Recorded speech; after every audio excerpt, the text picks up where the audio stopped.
Assalamualaikum warahmatullahi wabarakatuh. Baik, sebelum kita mulai pelajaran pada hari ini, marilah kita baca doa terlebih dahulu agar pelajaran pada hari ini dapat berjalan dengan lancar, ilmu yang kita pelajari bermanfaat dan juga barokah. Berdoa dimulai.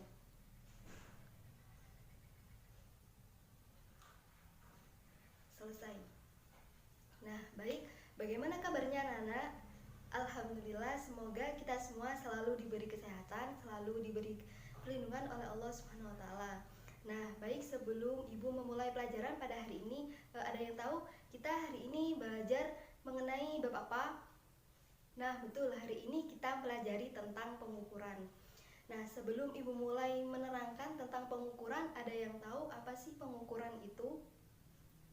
Ya, betul. Pengukuran itu, menurut kalian pengukuran itu pokoknya sesuatu hal yang berhubungan dengan mengukur suatu benda gitu ya.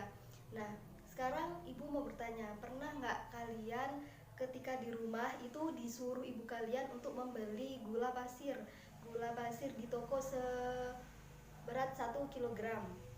Nah, kemudian pernah nggak kalian pergi ke penjahit kemudian meminta untuk membuatkan pakaian yang sesuai dengan ukuran badan kalian. Nah, kemudian gimana sih caranya agar penjahit tersebut bisa menjahit baju dengan sesuai dengan badan kita, kemudian seorang penjual gula bisa menjual gula pasirnya kepada kita sesuai dengan ukurannya, yaitu 1 kg tersebut. Nah, hal-hal tersebut itu berhubungan semuanya dengan pengukuran. Nah, jadi tujuan pembelajaran kita pada hari ini yaitu agar kita mengetahui apa sih itu pengukuran dan macam-macam bentuk dari pengukuran itu.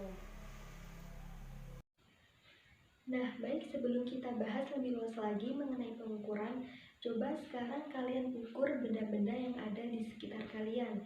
Bisa berupa bangku, kursi, atau papan tulis. Nah, pengukuran yang kalian lakukan yang pertama yaitu pengukuran dengan alat ukur sendiri. Nah, pengukuran dengan menggunakan alat ukur sendiri ini bisa menggunakan jengkal. Kemudian yang kedua yaitu pengukuran dengan menggunakan alat ukur penggaris. Nah, kalau seumpama ada yang bawa meteran bisa menggunakan meteran. Nah, setelah kalian melakukan pengukuran, nanti jangan lupa ditulis di kertas benda apa yang diukur, kemudian hasil pengukurannya juga. Nah, kemudian setelah kalian dapatkan hasil dari pengukuran bendanya, kalian bisa bandingkan hasil pengukuran kalian dengan teman kalian. Nah, nanti kita bahas bersama-sama mengenai hasil pengukuran kalian. Selanjutnya kita bahas mengenai hasil pengukuran dari kalian. Nah, di sini sudah ada hasil pengukuran dari Rida sama Tria. Nah, di sini untuk hasil pengukuran yang pertama menggunakan alat ukur sendiri, yaitu Rida sama Tria menggunakan alat ukur jengkal dengan mengukur sebuah buku. Mengukur buku ini dengan menggunakan jengkalnya. Nah, dari hasil pengukuran Tria itu hasil pengukurannya itu ada 2 jengkal. Kemudian kalau yang punya Rida itu ada 1 jengkal, kemudian 1 jengkal setengah. Kemudian kalau yang menggunakan alat ukur menggunakan penggaris itu hasilnya sama, yaitu ada 23,3 cm. Nah, di sini kenapa kok pengukuran yang dilakukan oleh Rida sama Tria dengan menggunakan alat ukur sendiri itu hasilnya berbeda dan yang menggunakan alat ukur penggaris itu menghasilkan hasil yang sama. Nah, jadi kenapa kok berbeda? Karena satuan yang digunakan pada alat ukur sendiri itu memiliki satuan yang berbeda, makanya hasilnya juga berbeda. Sedangkan kalau yang pengukuran menggunakan alat ukur penggaris itu memiliki satuan yang sama, yaitu cm. Nah, kemudian di sini Ibu akan menjelaskan mengenai cara mengukur jengkal yang benar, yaitu ujung kelingking itu harus diratakan sama dengan ujung bawah bukunya, kemudian ujung jempolnya yang paling atas kemudian ditarik, kemudian diratakan sama ujung yang atasnya. Nah, kemudian kalau yang menggunakan penggaris, ini ujung yang 0 harus sama garisnya sama yang ada di bawah. kemudian garisnya yang atas harus diluruskan dengan yang ujung juga. Nah, kemudian sama halnya ketika kalian pergi ke tukang penjahit, kalian ingin memesan baju dengan ukuran panjang lengannya 3 jengkal. Nah, hasilnya pasti tidak sesuai. Kenapa? Karena si penjahit menggunakan ukuran jengkalnya, sedangkan ukuran jengkal penjahit tersebut tidak sama dengan ukuran jengkal kalian. Nah, jadi sangat penting satuan yang sama ketika dilakukan dalam pengukuran. Ketika pengukuran dilakukan menggunakan satuan yang berbeda, itu akan menghasilkan nilai yang berbeda juga. Nah, oleh karena itu kita harus menggunakan satuan yang sama untuk menghasilkan nilai yang sama dalam suatu pengukuran. Nah, dari pembahasan tadi, apa sudah paham apa belum mengenai kenapa sih kok kita itu harus penting sekali menggunakan satuan yang sama dalam melakukan pengukuran? Nah, baik. Selanjutnya Ibu akan memaparkan mengenai konsep dari pengukuran.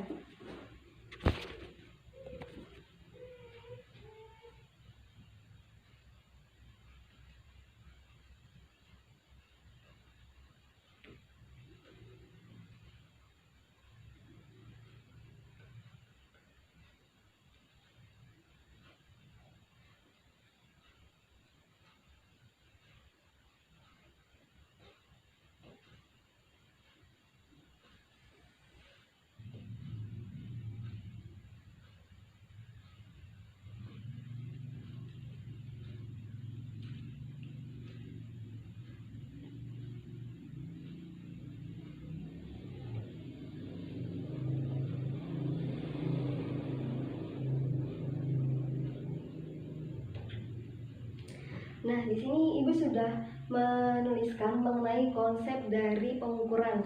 Nah, perlu kalian ketahui bahwa pengukuran itu termasuk dari pengamatan. Nah, jadi arti dari pengukuran itu sendiri yaitu merupakan suatu kegiatan membandingkan besaran dengan besaran yang lainnya yang sejenis sebagai satuan. Nah, adapun benda yang dapat diukur itu merupakan suatu besaran. Nah, contohnya seperti massa, suhu, dan tinggi badan. Nah, kemudian kalau yang suatu benda yang tidak dapat diukur itu bukan merupakan besaran. Contohnya seperti kasih sayang orang tua terhadap anaknya. Nah, adapun hasil dari pengukuran itu sendiri yaitu nilai atau angka dan satuan. Nah, mengenai pengertian dari satuan itu sendiri yaitu suatu yang digunakan untuk membandingkan dalam suatu pengukuran. Nah, dari penjelasan Ibu tadi, apa sudah bisa dipahami? Nah, baik, kalau gitu sekarang kita lanjutkan materinya yaitu mengenai besaran. Nah, besaran ini adalah segala sesuatu yang dapat diukur. Nah, jadi segala sesuatu yang dapat diukur itu termasuk besaran, namanya besaran. Nah, besaran ini dibagi menjadi dua. Yang pertama yaitu ada besaran pokok dan juga ada besaran turunan. Nah, besaran pokok di sini ada yang pertama itu ada panjang. Nah, panjang di sini satuannya yaitu meter. Nah, dalam IPA panjang ini dapat digunakan untuk mengukur suatu benda. Contohnya kita mengukur suatu benda bangku. Nah, bangku dapat diukur dengan cara itu mengukur dari ujung dari bangku tersebut. Kemudian selanjutnya yaitu ada massa. Nah, massa di sini yaitu satuannya yaitu kilogram. Nah, contoh dari massa yaitu massa dari berat badan manusia. Contohnya berat badan manusia itu 53 kg. Kemudian ada beratnya hewan kelinci ada 2 kg. Kemudian ada beratnya tepung 1 kg. Nah, kemudian selanjutnya seperti yang sudah mengenai massa ya, seperti yang sudah kalian ketahui bahwa massa itu mengandung suatu materi. Nah, jumlah dari suatu materi dalam benda itu dinamakan massa benda.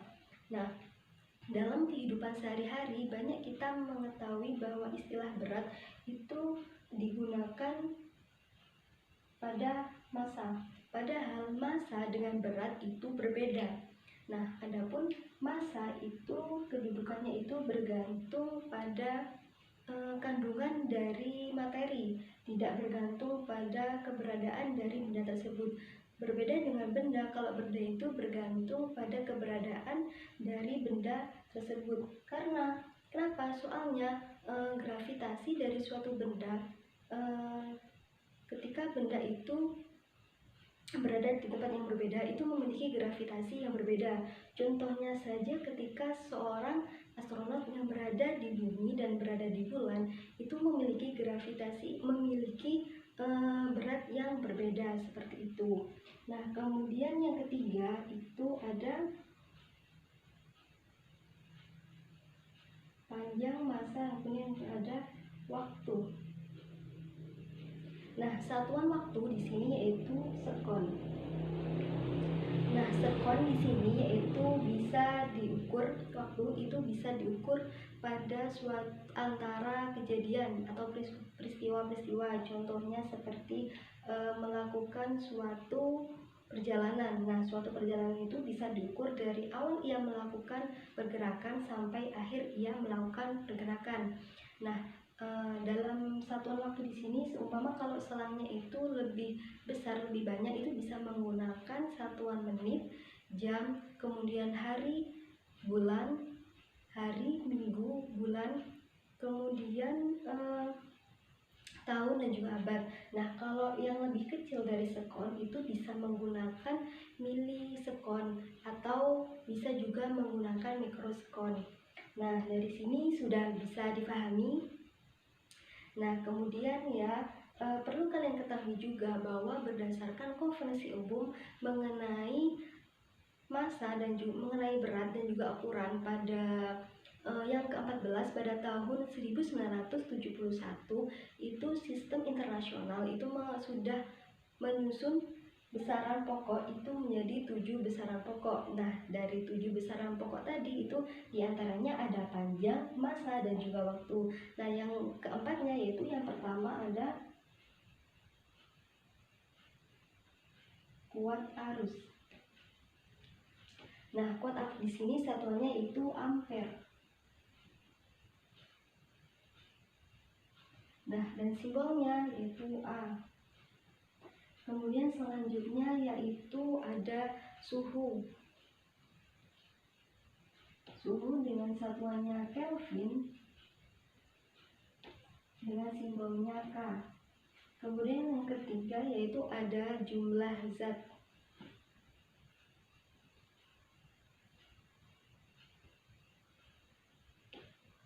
Dengan satuannya mol,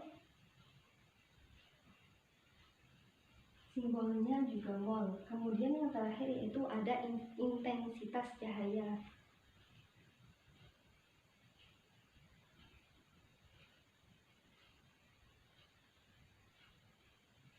Kemudian ada satuannya juga dan simbolnya yaitu CD. Nah, baik, selanjutnya yaitu mengenai besaran turunan. Nah, besaran turunan ini merupakan hasil turunan dari besaran pokok. Nah, besaran turunan itu ada berbagai macam. Yang pertama yaitu ada luas. Nah, luas di sini merupakan salah satu turunan dari besaran pokok panjang. Nah, untuk mengetahui luas kita dapat menggunakan rumus perkalian antara panjang dan juga lebar. Contohnya, kita ingin mengetahui luas dari ruang tamu. Nah, untuk mengetahui luas dari ruang tamu, kita harus mengkalikan panjang ruang tamu tersebut dan lebar dari ruang tamu tersebut. Nah, dengan hasil perkalian tersebut kita dapat mengetahui luas dari ruang tamu. Kemudian yang kedua yaitu ada volume.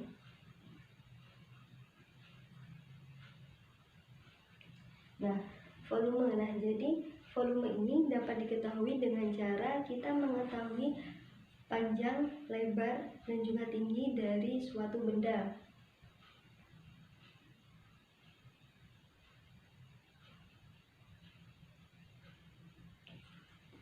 Nah, dengan cara kita mengkalikan panjang, lebar, dan juga tinggi pada suatu benda, kita dapat mengetahui volume dari benda tersebut. Kemudian ketiga yaitu ada konsentrasi larutan.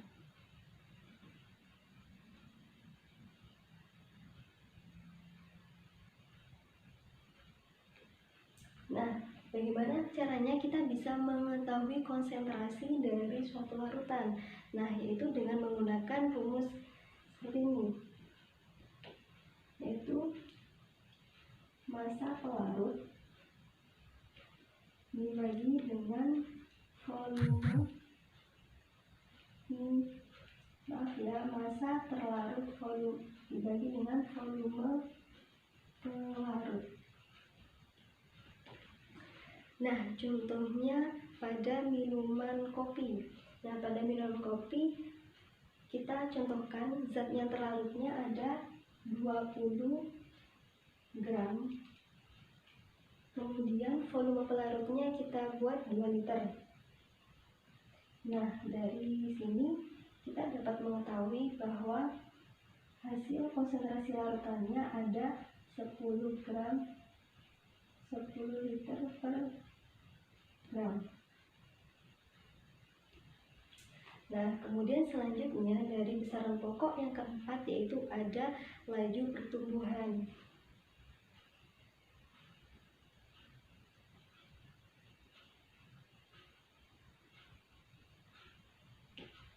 Nah, bagaimana caranya kita agar dapat mengetahui laju pertumbuhan, yaitu dengan cara menggunakan rumus seperti ini.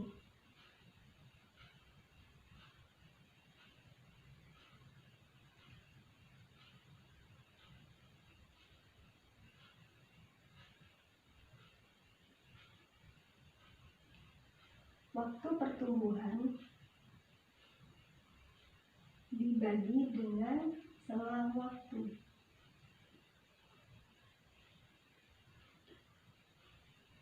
Nah, contohnya mengukur laju pertumbuhan tanaman cabai. Nah, pada awalnya kita menggunakan waktu pertumbuhannya awal dari tumbuhan tinggi dari tumbuhan cabai tersebut, contohnya ada 20 cm. Kemudian setelah 2 minggu tumbuh menjadi 30 cm. Nah, ini juga. Kemudian setelah waktunya tadi ada 2 minggu. Kalau 2 minggu berarti 14 hari. 14. Nah, dari sini dapat dijumlahkan 30 dikurangi 20 ada 10.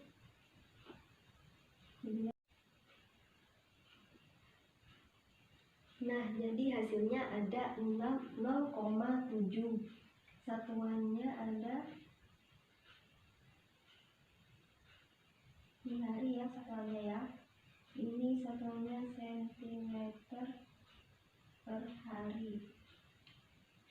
Nah, alhamdulillah kita sudah membahas mengenai pengukuran dan macam-macam dari pengukuran tersebut. Nah, dari penjelasan Ibu dari awal tadi sampai sekarang sampai akhir ini barusan, apakah sudah dapat difahami anak-anak? Nah, agar Ibu dapat mengetahui kalian itu benar-benar paham atau tidak, sekarang Ibu akan mengevaluasi pembelajaran yang tadi ya, yang sudah dijelaskan. Nah, jadi sekarang Ibu akan memberikan pertanyaan kepada kalian. Siapa yang bisa menjawab, kalian bisa acukan tangan. Siapa yang paling cepat, dia yang menjawab. Oh, enggak, Ibu akan tunjuk siapa yang menjawab ya. Yang pertama, jelaskan pengertian dari pengukuran. Nah, Adit silakan. Nah, betul sekali. Kemudian pertanyaan yang kedua, sebutkan macam-macam dari besaran dan satuan. Nah, Viro. Nah, betul sekali. Nah, kemudian pertanyaan yang terakhir, sebutkan 7 macam besaran pokok. Ya, Intan, silakan.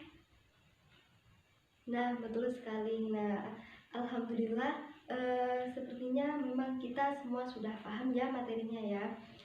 Mungkin cukup sekian materi pelajaran yang dapat Ibu sampaikan pada hari ini jangan lupa pelajari materi berikutnya, yaitu tentang klasifikasi makhluk hidup. Minggu depan kita akan mempelajari apa saja sih macam-macam dari makhluk hidup itu. Nah, sebelum kita mulai mengakhiri pelajaran pada hari ini, marilah kita baca doa terlebih dahulu. Berdoa dimulai. Selesai. Assalamualaikum warahmatullahi wabarakatuh.